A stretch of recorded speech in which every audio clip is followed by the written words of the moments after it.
এক সেনা জওয়ানকে মেরে মাটিতে পুঁতে ফেলার হুমকি দেওয়ার অভিযোগ উঠল তৃণমূলের এক গ্রাম পঞ্চায়েত সদস্যের স্বামীর বিরুদ্ধে। তবে শুধুই হুমকি দেওয়া নয়, সেনা জওয়ানের দিদিকে মারধর করে কান ছিঁড়ে দেওয়ার অভিযোগ উঠল পঞ্চায়েত সদস্যের বিরুদ্ধে।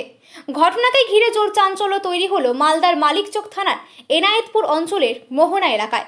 জানা গেছে, মোহনা এলাকার রাজ্য সড়কের পাশে 18 শতক জমি বিক্রি রয়েছে।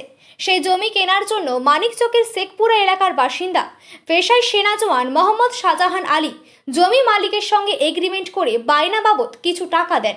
এই কথা জানতে পেরে তেলে বেগুনে জ্বলে ওঠেন মোহনা এলাকার তৃণমূল পঞ্চায়েত সদস্যা সালমা সুলতানের স্বামী আনোয়ার আলী। তিনি সেই জমি কেনার জন্য প্রথমে সেনা জওয়ান শাহজাহান আলীকে এগ্রিমেন্ট প্রত্যাহার করে জমি ছেড়ে দেওয়ার জন্য চাপ সৃষ্টি করেন। কিন্তু সেই চাপেও সেনা জওয়ান জমি ছাড়তে রাজি না হওয়ায় তাকে ফোনে মেরে মাটিতে পুঁতে ফেলার হুমকি দেওয়ার অভিযোগ উঠে তৃণমূল পঞ্চায়েত সদস্যার স্বামী আনোয়ার আলীর বিরুদ্ধে। তবে শুধুই হুমকি নয়, এই ঘটনাকে কেন্দ্র করে সেনা জওয়ানের দিদিকে মারধর করে তার কান ছিঁড়ে নেওয়ার অভিযোগ ওঠে পঞ্চায়েত সদস্যের বিরুদ্ধে। যদিও এই অভিযোগ প্রসঙ্গে অভিযুক্তরা সংবাদ মাধ্যমের সামনে মুখ খুলতে চাননি। গোটা ঘটনা জানিয়ে সেনা জওয়ান আক্রান্ত দিদি মানিকচক থানায় লিখিত অভিযোগ দায়ের করেন। তার ভিত্তিতে ঘটনা তদন্ত করছে পুলিশ। ব্যুরো রিপোর্ট, সত্যের সন্ধানে, সংবাদ প্রতিদিন লোকাল নিউজ। ছোটর ভালো নাম কি? ছোটর ভালো নাম হলো আনোয়ার আলী। ও কিসে কাজ করে? ও পুলিশে চাকরি করে। আর ওর বউ? আর ওর বউটা মেম্বার আছে, সালমা সুলতানা, তৃণমূলের মেম্বার। তৃণমূলের মেম্বার। ওই তৃণমূলের নাম নিয়ে কি আপনাকে হুমকি দিয়েছিল? আর ওই মেম্বার বুঝেই এই কাজটা করেছে যে আমাকে কেউ কিছু করতে পারবি না। আপনাকে এই যে ঘটনা ঘটেছে তারপরে কি একটু ভয়ের মধ্যে আছেন? হ্যাঁ, ভয় তো লাগে। আচ্ছা, আপনার ভাই কিসে কাজ করে? আমার ভাই আর্মিতে চাকরি করে, বাইরে আছে আমার ভাই। ওকেও কি গালিগালাজ করেছে আপনার ভাইকে? হ্যাঁ, আমার ভাইকে ও গালিগালাজ করেছে আগে, তারপরে আমার কাছে এসছে। তা আমি বলছি, আমাকে বললো, তা আমি বলছি আমি কিছু জানি না। ভাইকে কি মারার হুমকি দিয়েছে? হ্যাঁ, ভাইকেও মারার হুমকি দিয়েছে, আমাকেও দিচ্ছে। এখন কি করবেন আপনি? এখন আমরা ওর শাস্তি চাই। এখন কি এলাকায় আমরা আছে? তো জেলে ভরে। হ্যাঁ, ওই এলাকায় বাড়িতেই ঘুরছে এখন। পুলিশ কি কোনো ব্যবস্থা নিয়েছে এখনো? পুলিশ তো ব্যবস্থা নিতে চাইছে, কিন্তু চাপ দিচ্ছে না, কি করছে এখনো পর্যন্ত তো কিছু হয়নি। এই যে ব্যবস্থা নেয়নি, তো আপনারা একটু তো ভয় আছেন। কি দাবি জানাচ্ছেন পুলিশের কাছে? আমরা পুলিশের কাছে দাবি জানাচ্ছি যে আমাদেরকে এইরকম আজকে করেছে, কালকে আরো কিছু করতে পারে। তো এই ঘটনা যাতে আর থেকে বেশি কিছু না হয়, ওর ব্যবস্থা নিবে। আপনার নাম? রুকসানা বিবি। যে মেম্বার আছে তৃণমূলের, ওর দিকে একটা অভিযোগ উঠছে জমি নিয়ে হুমকি দেওয়া এবং দলের নাম ভুলিয়ে হুমকি দিচ্ছে। কি বলবো?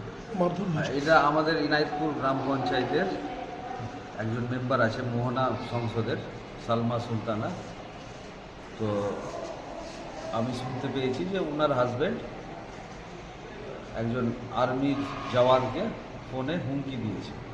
তো হুমকিটা একটা জমির বিবাদ নিয়ে আছে।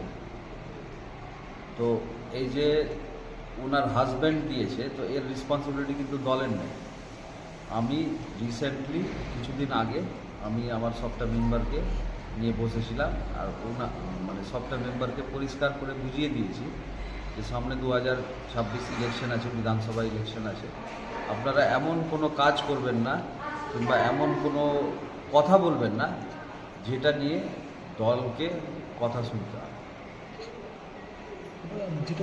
হয়েছে ঘটনা যেটা হয়েছে যে যাদের সঙ্গে মারপিট হয়েছে ওদের বাড়ি আছে শেখপুরাতে, ওটাও ইনায়তপুর গ্রাম পঞ্চায়েতে পড়ে। তো ওরা এসেছিল এই আমার মেম্বারের বাড়িতে এসে মারপিটটা ওরাই শুরু করে।